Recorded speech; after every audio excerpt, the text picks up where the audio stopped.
Just went live. I'm like Yeah, dropping frames like you read about. Jump in and out.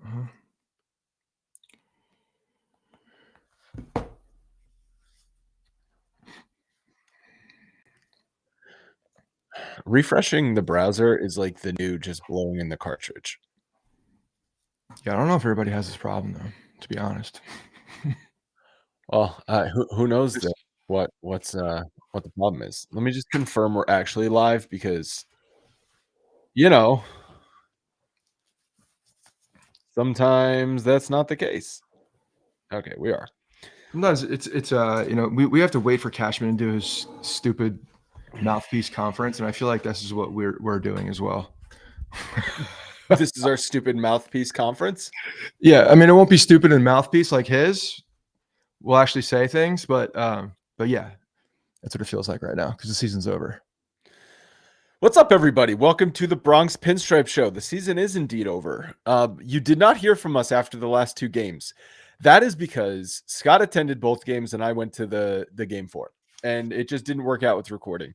You surprisingly went to that game 3. It turned out to be the best game of the playoffs. Well, maybe you argue Cam Schlittler's performance in game 3 against Boston was the best, but that was a pretty cool moment that Judge obviously had, and the team to come back when it looked like they were going to be dead. So I'm a little jealous you got to be there because it was almost like a morgue on game 4 the entire time with the offense, with how they did not show up. And 1 run down felt like 10 runs down, and you sort of got that vibe, and you got that feeling that we've had so many times with this team. But yeah, how you feeling after a early ALDS exit? Yeah, the first game was unexpected. I fell into some tickets, which was nice, and the Judge home run. We can talk more about the details of that game. I'll just talk to you about how I feel. That home run was a very, very cool moment. How do I feel?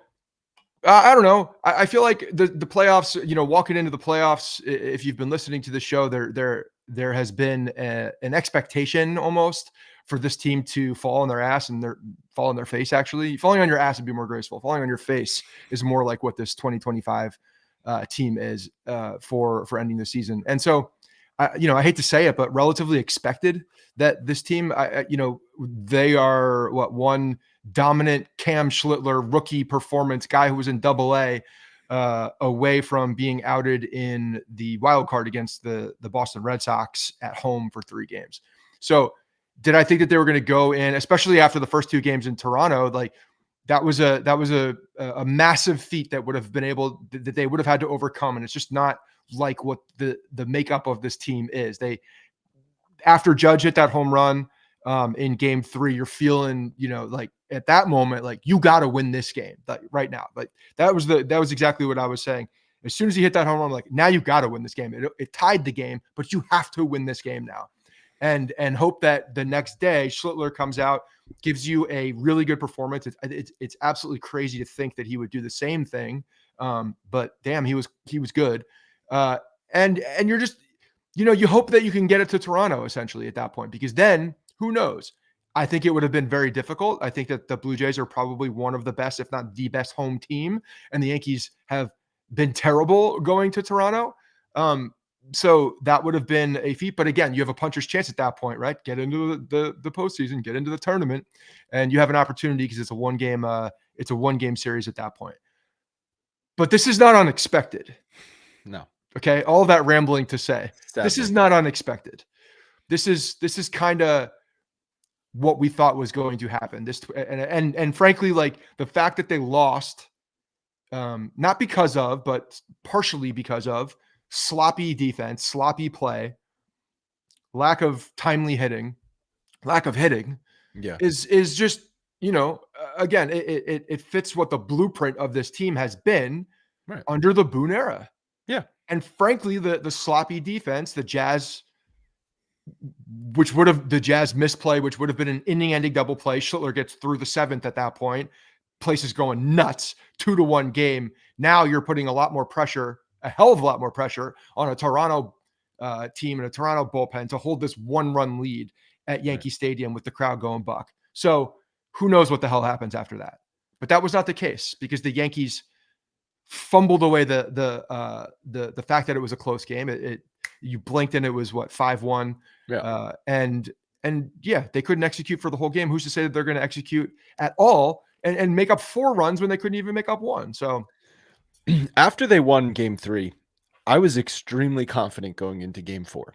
And I didn't even think Cam Schlittler needed to pitch another 8-inning historic shutout because the Yankees just hit the Toronto bullpen in game 3 and they were facing them again in game 4. Toronto was going in with a bullpen game after they just had to empty their bullpen because Bieber couldn't give them a deep start.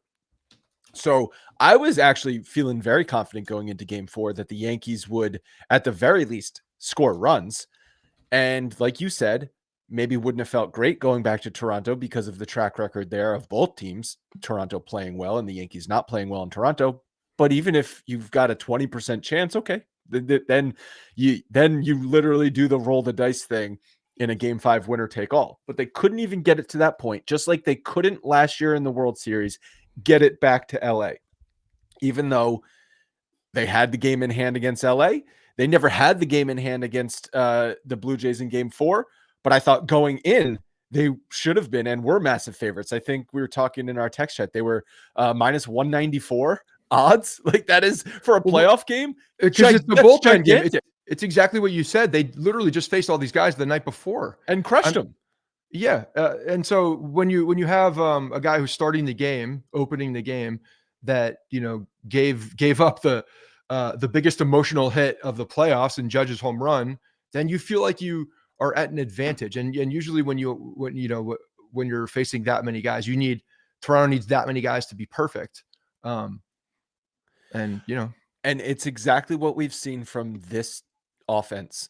And I'll just focus on this year. What we've seen from this version of the Yankees offense, where on paper, you go look at the stats on Baseball Reference or Fangraphs or whatever site you prefer. The numbers look good. You use your eyes and you watch them every day. You realize this is not a consistent offense. They score 9 one day and they score 1 the next day. They look unbeatable. They are crushing a middle relief bullpen. Everyone's hitting home runs. The next day, they face the same guys and have 2 hits deep into the game, are going down 1-2-3, 1-2-3 like flies. And the one hit they have is from Ryan McMahon, who couldn't hit water if he fell out of a boat most days. Okay, so you got lucky. And the judge single. Yeah. Well, I'm saying up until the point of once the game, that was 5-1 at that point. So it's like, yeah, like that run mattered. They almost, in the 8th. No, I mean, there were 2 hits. Judge had a hit early as well. So okay, I see what you're saying. 2 hits. 2 hits. And so that's what you've seen from this offense, where it just completely disappears. And I get it. It's baseball. You're not going to score 9 runs every day. You go into ebbs and flows. There's slumps. There's hot streaks. But I'm sorry, there's just a vibe with this team and this offense when it's not clicking. It's so bad. It's so unthreatening. It's not even deep at-bats. Just compare the at-bats that the Blue Jays were giving versus the at-bats that the Yankees were giving. And even though Cam Schlittler got into the game with not a terrible pitch count, Blue Jays were fouling off a lot of pitches. They got a few weak contact hits in that game, but they are putting bat on ball and putting the ball in play. The Yankees are not doing that. They're striking out. They're swinging and missing. They're swinging first pitch Austin Wells and popping up after Ben Rice works, what was it, a 9 or 10 pitch walk? You got what you're talking about with Ben Rice, and then Austin Wells goes and just completely erases the at bat. Yeah, it's just a complete lack of awareness of game situation on Austin Wells' part, where he needs to understand that, like, I'm now the tying run. This pitcher is now gassed and defeated because he just gave up a walk. I need to make him come to me, not go to him. And it's just there's no awareness by Wells. There's no probably coaching by the team. That's it too. That's it. That's a big one. It's not focused on in the organization, because I think when you boil things down to analytics, they ignore those things in the game, which are very real. There's very real human emotional elements in any sport, but particularly baseball, because even though it's a team sport, it's a very individualistic team sport, where if a pitcher is struggling, you can really feel that on the mound. Or if a pitcher is hot, like Schlittler was against the Red Sox, he just took the game by himself. That was Cam Schlittler just taking and winning the game, just like it can be a pitcher taking and losing the game, or a second baseman losing a game because he doesn't feel the ground ball, inning-ending ground ball chance. It is very, very huge in baseball to understand those moments, and I just feel like this Yankees team under Boone, the past 7-8 years, do not understand those moments. They do not come through in those moments for a number of reasons, but it's just really frustrating to watch, to root for, because to your original point, it was expected. At the end of the day, the outcome is what I expected, what we all expected from this team. There's no one who's watching this team all season long that thinks they're going to make a like massive deep run into the playoffs and win the World Series this year. Like, I don't know anybody who's not delusional who has watched this team play on a daily basis or even casually on a weekly basis and understand how this team plays, because this team, the makeup of this team, the culture of this team wasn't going to complete it. They didn't have the pieces on the pitching side, frankly, to even get to get through the American League, in my opinion, because of how they had been pitching. And you see what Toronto did. What Fried and Rodon did in this series is horrible, from your 1-2 guys making a combined $60-something million. Go back to game three, because game 3 was done as well, because Rodon came 6-1, and shit the bed immediately. And obviously we know that Toronto comes in with the ability to hit left-handed pitching well. They hit everybody, but they have the ability to hit left-handed pitching really well. They're more right-handed dominant. And like you said, they put bat to ball, they get on base, they make you make the play. And that's a bad thing if you're the Yankees. And to be fair, it's not like the Blue Jays made a bunch of plays. They did not. They booted the ball around. They gave the Yankees opportunities. Game 3, the 2 errors, the one at third base, and then the boot at second base to kick off the game. Like, there were opportunities for the Yankees to come in there and make them pay, and they did. Judge made them pay. Right. But when Judge walks up there and there's 2 runners on, you're down by 3, and he's got an 0-2 count, and then he just hits I want to talk about that quickly. He hits hits the piss out of the ball, and I'm literally on the line on the first base side. Like, I couldn't even get like one row over. I was on the line. So I am staring down the line as this ball is hooking. And immediately I'm like, that's foul. That's foul. That's foul. And he must have just hit it. So I don't know what the exit velocity on that ball was, but he hit it hard enough for it not to have enough time to go foul. And when it was just like the crowd went nuts when he hit it, and then silent, like everybody was on the edge of their seat to see if it was going to stay fair. And it seemed like that took 10 minutes for that to happen.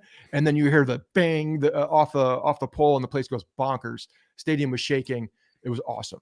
And Judge did it. And Judge had his moment. He had his moment. And it was, guess what? The game is tied. We didn't take the lead. The game was tied. Which that's okay. No, you can't. I know, but you take a step back and you're like, hold on, the game is tied now. We need to get more runs here. It was only the 4th inning too. People need to do things. It was the 4th inning. It felt like a 7th or 8th inning home run, because that game was so long. It was a 4-hour game, and especially the first 3-4 innings were so long. And just the pitch that he hit, like, was so far inside off the plate that it's a pitcher's pitch. Like, when he's swinging that, I'm like, what are you doing? And it came off the bat, and I didn't think he hit it well enough to be a home run, because whenever you see someone take a swing on a pitch that inside, they never get the barrel of the bat on the ball. They hit it off the handle. And I'm like, oh, that's a 200-foot maybe foul ball. Okay. But then I realized he hit it off the barrel, and it clanged off the foul pole. Yeah, he had his moment. And then now you look back at his postseason. If we're gonna do the Aaron Judge postseason postmortem, like, the numbers are really good because he was on base a ton. He had a ton of hits. And he had his big moment home run to tie the game. I'm not saying that until the end. He didn't stop fighting until the end, like, even in the last inning. Sure. And I'm not saying that excuses the at-bat in game 1, because I do think that was a momentum changing at-bat, regardless of what happened after that series. After that at-bat in the series, they still gave up a ton of runs, and he ended up hitting a home run. I still think that is the key at bat of the series. So I'm not saying he's completely excused from that. But Aaron Judge, I guess you can say, did his part this postseason. The rest of the guys did not. Grisham, I don't know why he continued to lead off. And we'll talk about Dominguez in a second. But even if you were going to continue to play Grisham, you had to have gotten him out of the leadoff spot because he wasn't getting on base and he was just killing any sort of momentum you could have gained ahead of Aaron Judge. He's just staring at balls. He struck out looking twice. Terrible. I mean, just looking at it. Bellinger, not a good postseason. Yeah. Stanton, not a good postseason. Jazz, despite his home run in game 3, not a good postseason, and a crucial error in game 4. Error. I mean, it was a season-breaking error. Let's not forget about him, just his back to the plate on one of the runs that Toronto scored in game 3. I know it didn't end up mattering because the Yankees won the game, but that's just not a heads up play. You need to catch the ball from Bellinger, who slid for the ball, and you need to be at least looking at the runners. You can't assume, again, we can't assume. Judge couldn't assume the runner wasn't going to go to second base against Boston. Jazz shouldn't have assumed the guy was going to stay at third base. You have to have your head in the play, Jazz, and he didn't. Can we have some teammates yelling at him though, like 444? Whatever it is, everyone's just standing there with their heads up their ass. I mean, I know Jazz should have thrown the ball, and yeah, he should have thrown the ball 100%. But can we get some communication? I mean, yeah, teaching little leaguers how to do this in an 8 years old, and every single one of them is screaming the base number. Like, it's not that difficult. Continuing to go down the lineup, Rice was okay, I guess. Rice was fine. Goldschmidt, when he played against the lefties, was good enough.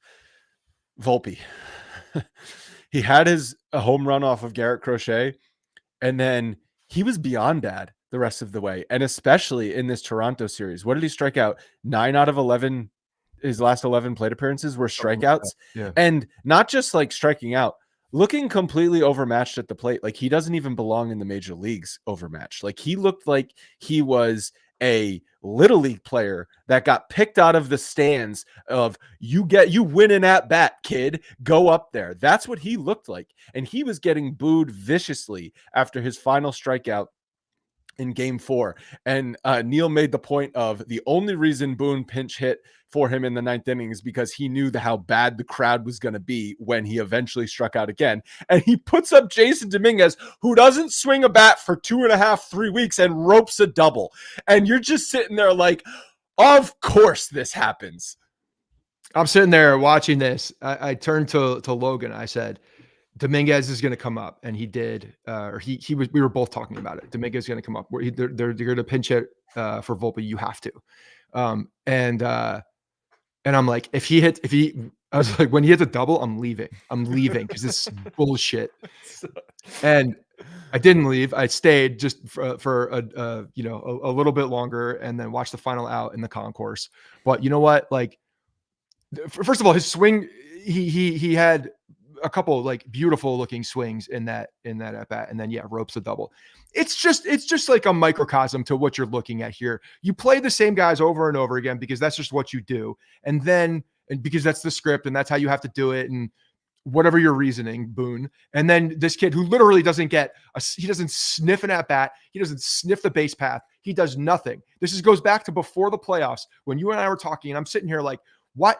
Dominguez might not be on the playoff roster, because there's no actual situation where he's going to play that Boone will play him in. I'm not saying me, I'm saying that Boone will play him in. And that's exactly what happened. It literally happened all the way until the last at bat of the last inning of the ALDS. He literally did not get in because there was no lane for him in the way that Boone manages.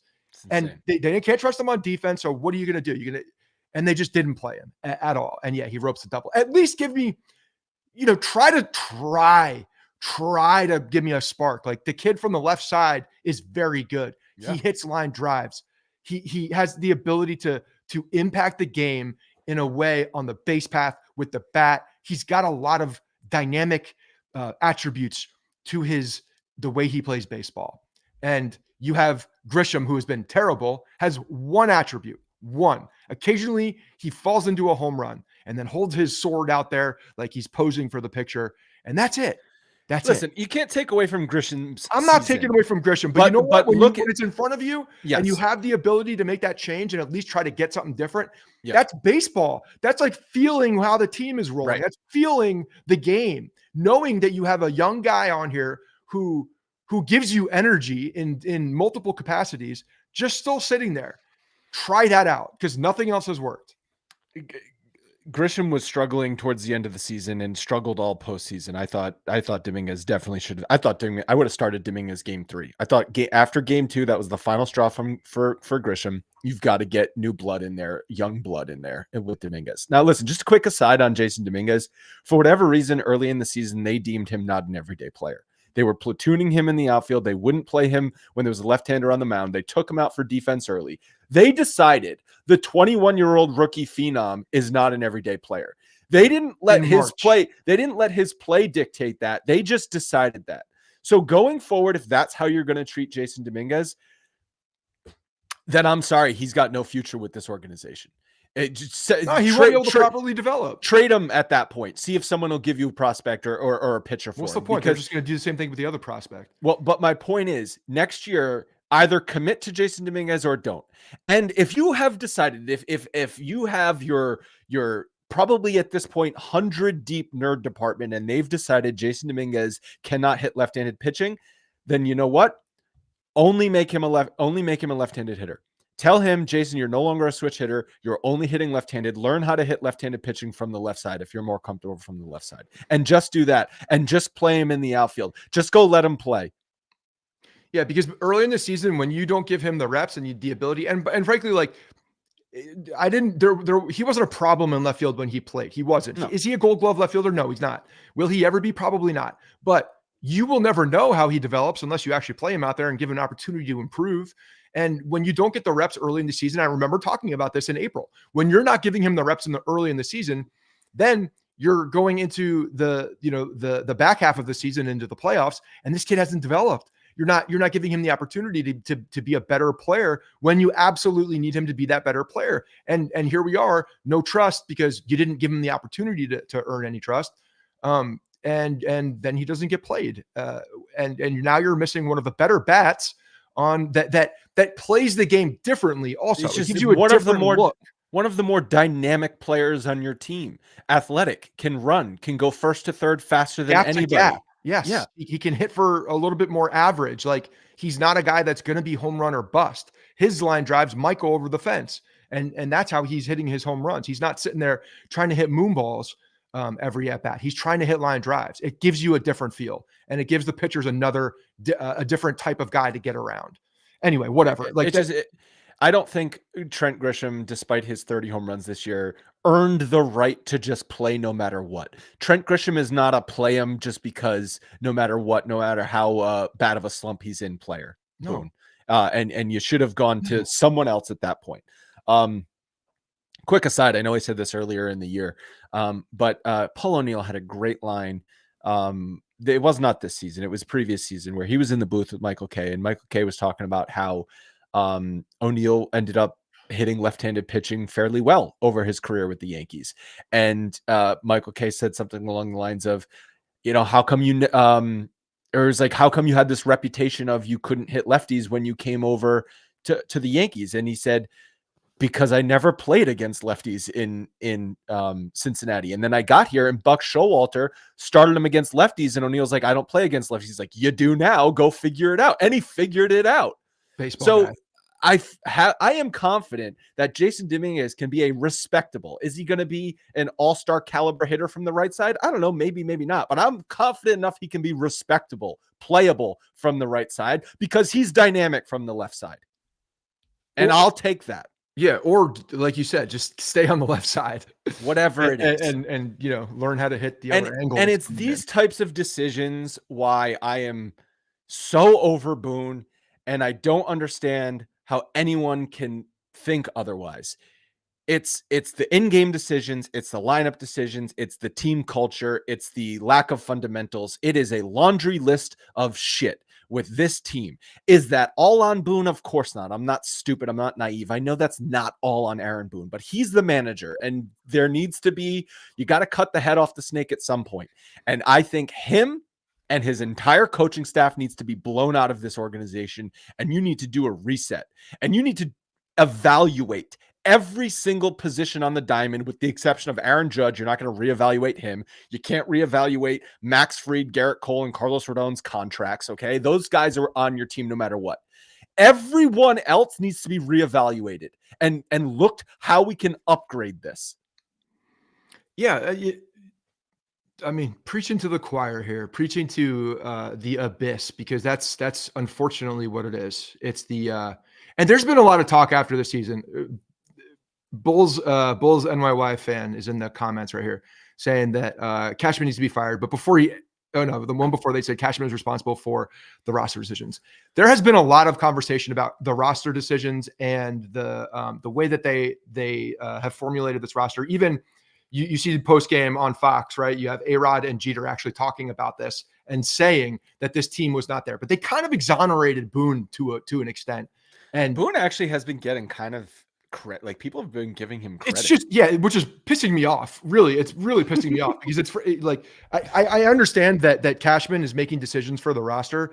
I get that, I do, and I know that the style of hitting is different, and it's home run or nothing, and that's very dependent on hitting the ball out of the park, and a lot of that goes to Cashman. And the fact that they have duplicate field positions all over the place, the roster is not ideal, but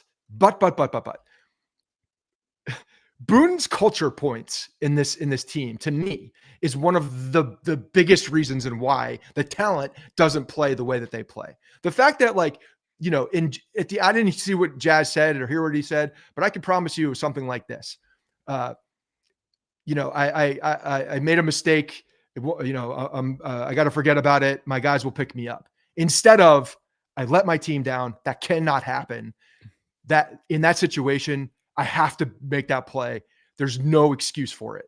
Those are two very different statements. And unfortunately, the first statement is this, like, inclusive, you know, we're going to give each other hugs and pick each other up, which is also, the pick each other up thing is important, but individual accountability, which doesn't exist on this team, except for, I would say, Aaron Judge has it to an extent in the way that he talks about it, in the way that he carries himself. It doesn't exist. It really doesn't, because Boone has given this, like, kumbaya culture of, well, we're really good. You guys, we're all really good. We're all really good. Collectively, we're special. We're going to do something special.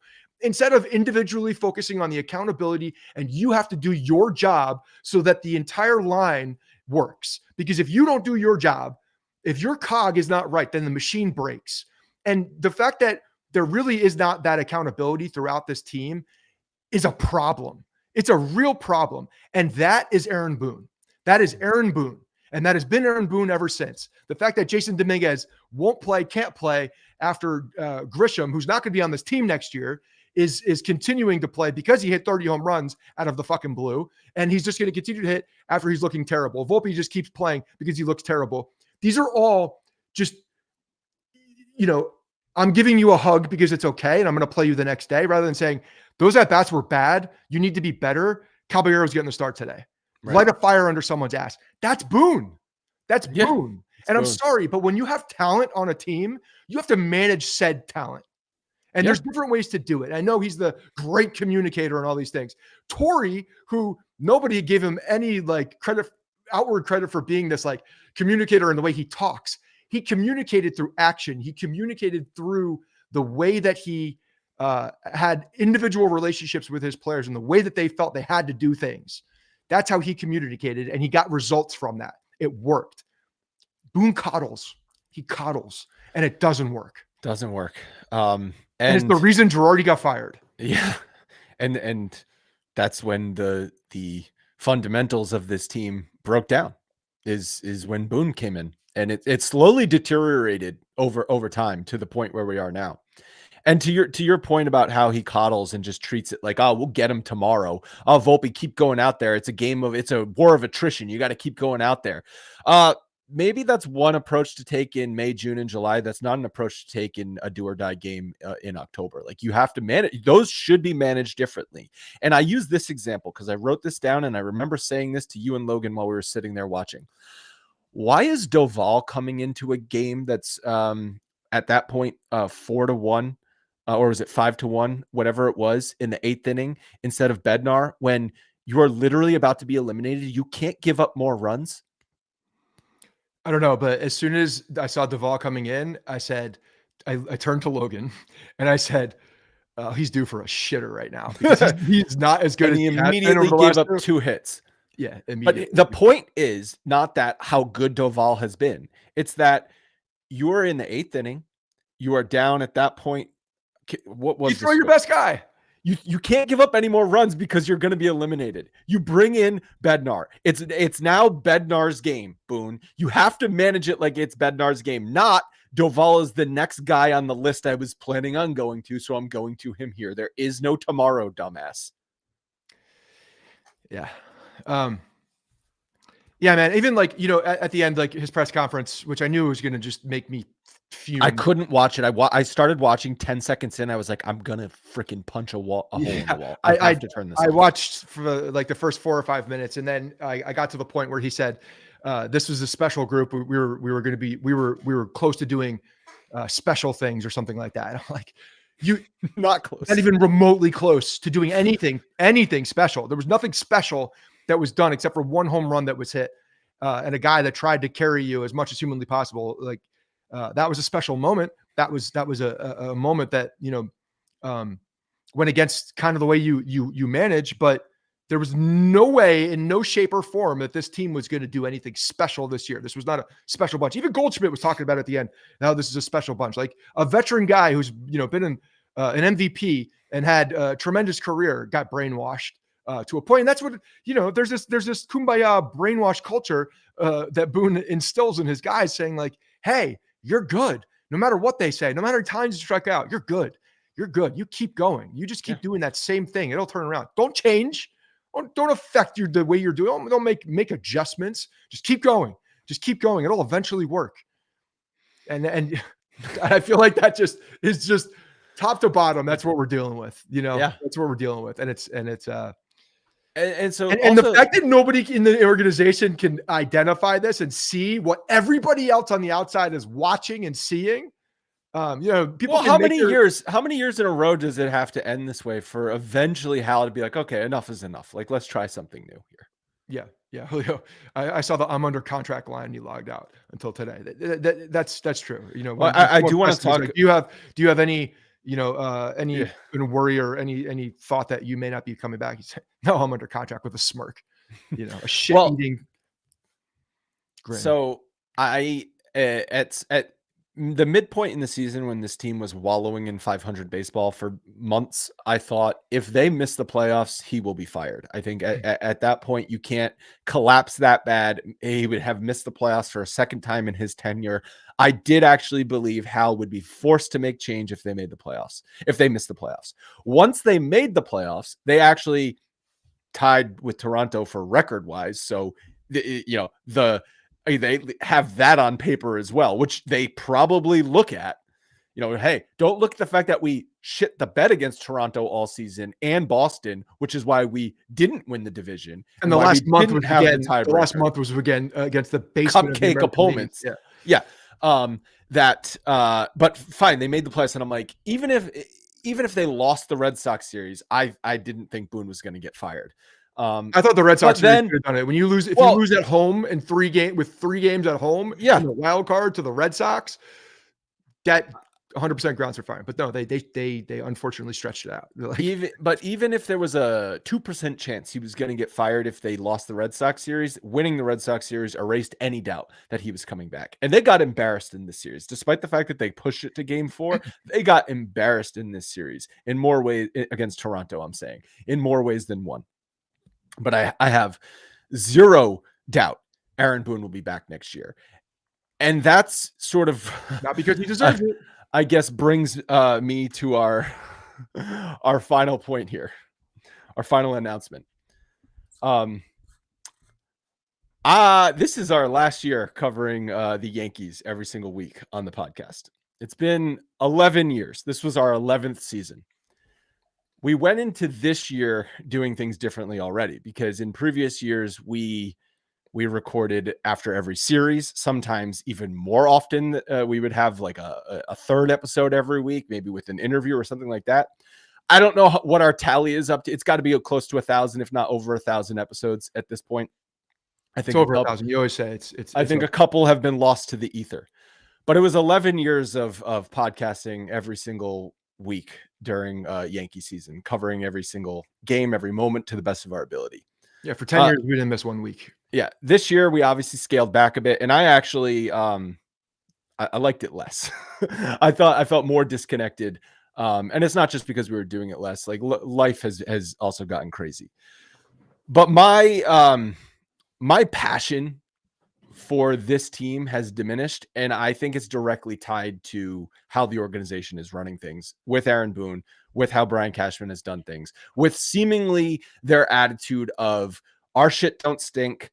You all are wrong what you're watching. We're just going to keep doing this thing that has not worked for 8 years, and it's going to work next time. And that's really frustrating for me. And I'm sure for a lot of people. Yes. And that's not the only reason. That's not really the main reason why this will be our last year. But it's a big reason in my mind. It's because I have not enjoyed following this team week in and week out, day in and day out. I'll let you talk in a second. This is not our last episode, so don't think, oh, these guys are just dropping this on us last second here.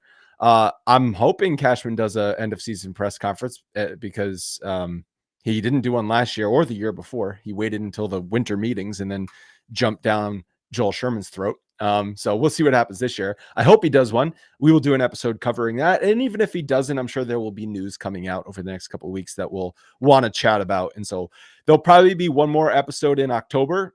And then we are going to plan something for an episode in November, more of a thoughts over the 11 years. But yeah, what do you want to say? Yeah, there's not much more to say. You did it. We've been doing this for 11 years. It's been awesome. I don't want to go too bit down the rabbit hole because we're going to dedicate a longer episode to that. But my favorite part about this whole thing is meeting everybody who's listened and watched the show over the years, going to the events and like that. It's always been just so much fun. We've never done this for money. We've never done this for accolades, whatever. We've always done this because we enjoyed covering the Yankees and it was something fun to do. And we love the community and it's just been a lot of fun. And at the end of the day, being a Yankee fan has been fun. But you're right. It's been tiresome over the past couple of years with the Boone era and the way that things are going. And unfortunately, when you do the same thing over and over again and you are expecting something different and you're gaslighting your entire fan base to say that it's different and that you're good, even though you're not, that's very frustrating. It's a very frustrating thing. And this team hasn't won anything since 2009. It's crazy that it's been as long as it has. But yeah, they're something. I swear to God, if Boone gets fired, I was just about to say things change again, possibly, very possibly, because honestly, it's before the season what's going to happen if that man is at the helm. I don't give a shit who you get. I don't give a shit who Cashman gets because there will be poison pills dropped in their Gatorade. Okay. And it's going to be something at some point. They're going to forget how to play defense. They're going to try to hit home runs. They're going to, the accountability then goes out the window after they drink that Gatorade.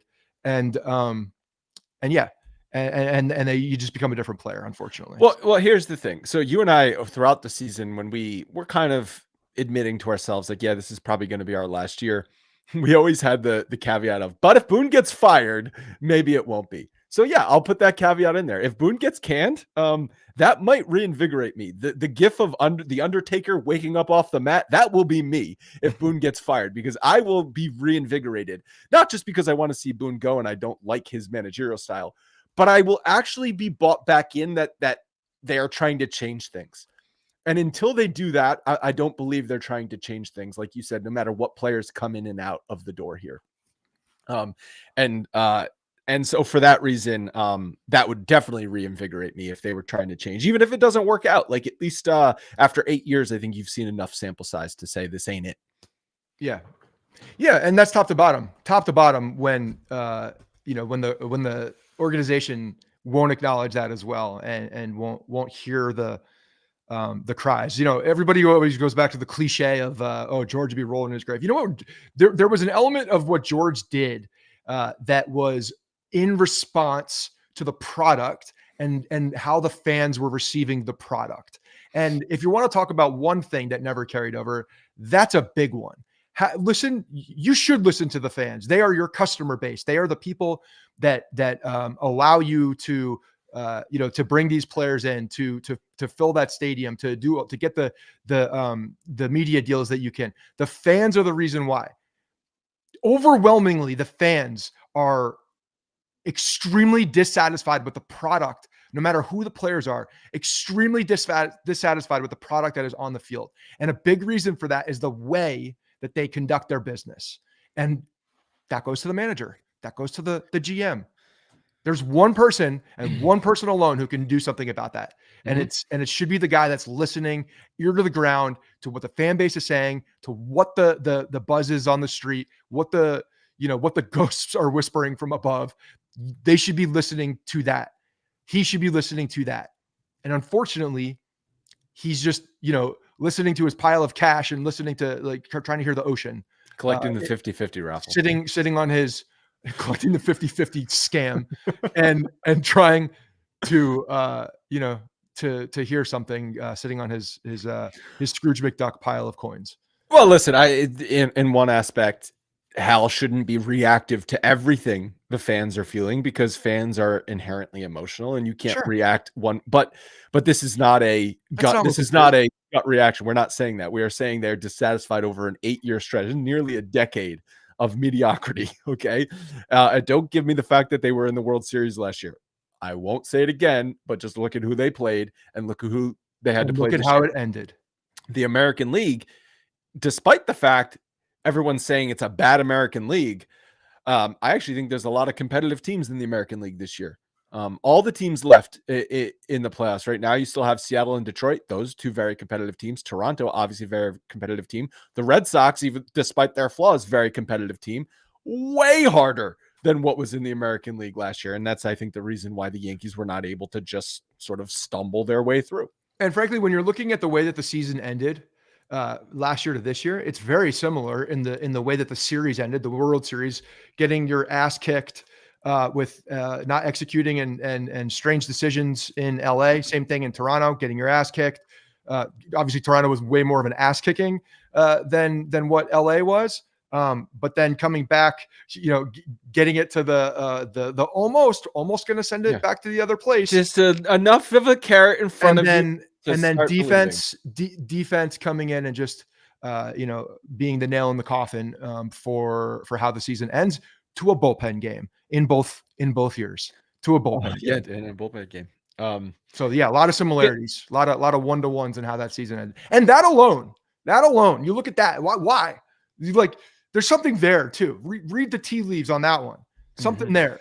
Some managerial. You got to manage those games, don't you? Because you have to change the way that you approach those games, and nothing changed. Can I complain about one thing? One more thing. Watching a game at Yankee Stadium is insufferable now. The amount of noise that is being blasted out of the speakers in between every single pitch gave me a headache. And I know I sound like an old asshole at this point. We were sitting right. But what are we doing here, people? The Yankee Stadium production crew or whatever it is so worried that baseball cannot hold people's attention, that they have to literally blast Billy's level club music in between every pitch. I couldn't talk to you without screaming, and you were sitting 4 inches from me because that's how loud it was. I got out of there and my head was numb from just having sound being pumped into it. Not from crowd noise. Not from crowd noise, because you couldn't hear the crowd. All you could hear is the loudspeaker. And my head was numb, not just from the shitty baseball I watched, but because of the noise. Like, dial it back a little bit. I get it. You can't just have just ballpark sounds. Not everyone's going to get off on that. Like a lot of baseball purists and old timers will, and even I would. But can you just turn the volume down a bit? Every pitch does not have to have some sort of wah distraction. Even okay? I will say this, like the talk about the coddling of the players. When Rodon got pulled from that game in game 3. I remember you saying this. Yeah, I mean, everybody, the stadium was ready to boo, right? Ready to boo, and they cranked the music at that point. You could tell it was like louder than it was as he was walking off, so you couldn't even hear the boos. Oh They drowned out the boos with the amount of music, loud music, for that. So yeah, it was. Manuel saying the Mexican Stadium. That's a different type. That's a crowd. That's the crowd making the noise. Mexican Stadium with music. This is artificial. That's different. Artificial. That is totally different. That is like a vibe in the stadium.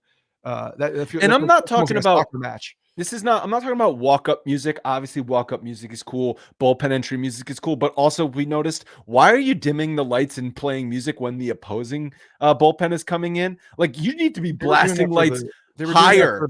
They were doing that because the offense was going to make offense. The Jurassic Park. It's just the you hear it. Those are the big boys coming up to bat. Glad your beer gets a little dollop. In between every pitch it's just your brain can't even process what's happening. It was really bad. I guess it was noticeable. It was much more noticeable in the playoffs than it had been. And you made the joke. It's Billy's in the concourse. That's what it is. It's kind of like Billy's in the concourse, which is fun. But anyway, yep. All right, guys. Thanks for hanging out, everybody in the comments. It seems like a very similar sentiment. A lot of frustration, and hopefully you could feel it, because I know coming through these microphones, because that's what it is. It's always going to be raw emotion from us. But yeah, man, season ended unfortunately the way we expected, and they just they didn't do it again. A couple things before we just recapping. So we will be doing another episode hopefully in the next week or two, talking about whatever Cashman or Boone. Cashman needs to sit up there and freaking talk to us. He needs to go up there and address things. He needs to talk about it. If Hal talks, whatever it is, we will talk about that. And then we'll plan something for probably after the World Series is over. Focus more on just the 11 years of the show. Please, if you have any thoughts, send them in. Send them to info@bronxpinstripes.com. I know we haven't kept up on the mailbag for 5 years or so. I would love to hear from people. If you've listened to the show for a number of years, definitely would love to hear from you. Send in emails or comment on the YouTube, or send tweets to Scott, since I don't even have Twitter on my phone anymore. And I would love to read through those. I would love to go back and just think of maybe find some funny clips if I have time of the show over the years. There's been a lot of good memories. And that's what we will want to talk about. And, if Boone gets fired, you never know. You never know. Thanks everyone for tuning in. We'll talk to you again soon. See you guys.